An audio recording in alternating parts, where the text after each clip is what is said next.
day and welcome. In this lesson I'm looking at the first past exam question on Venn diagrams. So at school for boys there are 240 learners in grade 12, so my sample space is 240. The following information was collected about school sports.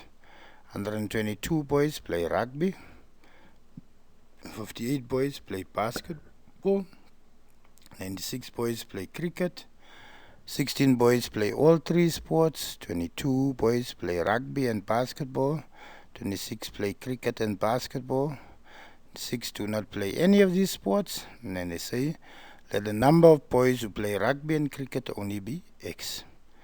Number 1, draw a Venn diagram. Then determine number of boys who play rugby and cricket, so we have to solve for X. Determine probability that the learner in grade 12 selected at random only plays basketball, does not play cricket, participate in at least 2 of these sports. So without further ado, let's solve.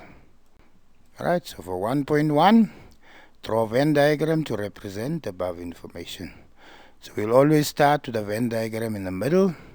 So there you see 16 boys play all 3 sports. Because I have 3, rugby, basketball and cricket, I first start at the intersection of all 3 of them. So there where all 3 meet, I place 16. Once I'm done with all 3, I go to the 2 sports. So 22 play rugby and basketball. So there's rugby, there's basketball.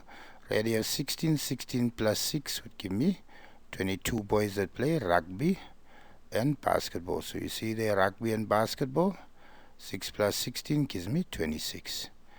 Then they say, 16 plus 6 gives me 22. 26 play cricket and basketball. So 16 plus 10 gives me 26. So you see there, cricket and basketball, they meet in that intersection. Right? 26 do not play any of these sports. So 26 goes on the outside because they don't play rugby, cricket or basketball. Right, let the number of boys who play rugby and cricket only be X. So there, rugby and cricket only equal X, so there I place X.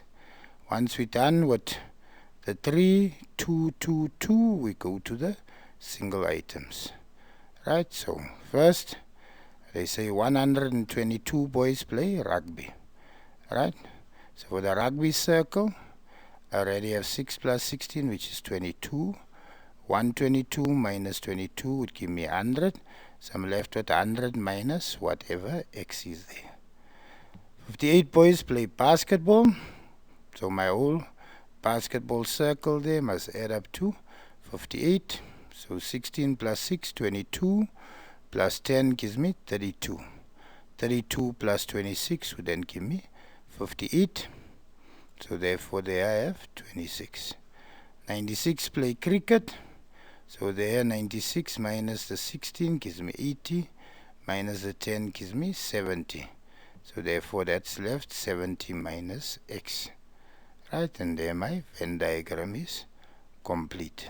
So hope you followed. Always start by the 3 first. Then I went to where they gave me 2 sports. Fill that out. Then I went to the singles. Right, now let's answer question 2. In terms of number of boys who play rugby and cricket. So all of this here, my whole sample space was 240 learners. So everything in this rectangle must add up to 240. So 100 minus X plus the X plus 16 plus 6 plus 26 plus 10 plus 70 minus X plus 26. All of that must equal 240. 100, 116, 122, 148, 158, 228 plus 26 gives me 254. Minus X plus X cancel and I'm left with minus X equal 240. 240 or 254 minus 240 gives me 40 and X becomes positive. So number of learners that play rugby and cricket, it's now 14 in the place of X, so 14 plus 16 gives me 30 learners playing rugby and cricket. Right? Third question, determine the probability that the learner in grade 12 selected at random, right, only plays basketball. So basketball only, that value there, 26, play only basketball, so it's 26 over 240, which gives me 13 over 120. Does not play cricket, so 96 of them play cricket, so their probability not cricket, 240 minus the 96 over 240, which gives me 144 over 240, which simplifies to 3 over 5. Participate in at least 2 of these sports, right? So 2, 6 plus 10 and x, which is 14 plus 14, right? Plus the 16. So although that is 3, they said at least 2 sports. So they didn't say less or equal to 2, they said at least 2. So you can be playing 3, 4, 5. It is at least 2. So therefore plus 16. So that gives me 30, 40, 46 over 240. Simplifies to 23 over 120. Hope you enjoyed the lesson. Please like, share and subscribe. God bless. Wish you nothing but the best. Bye.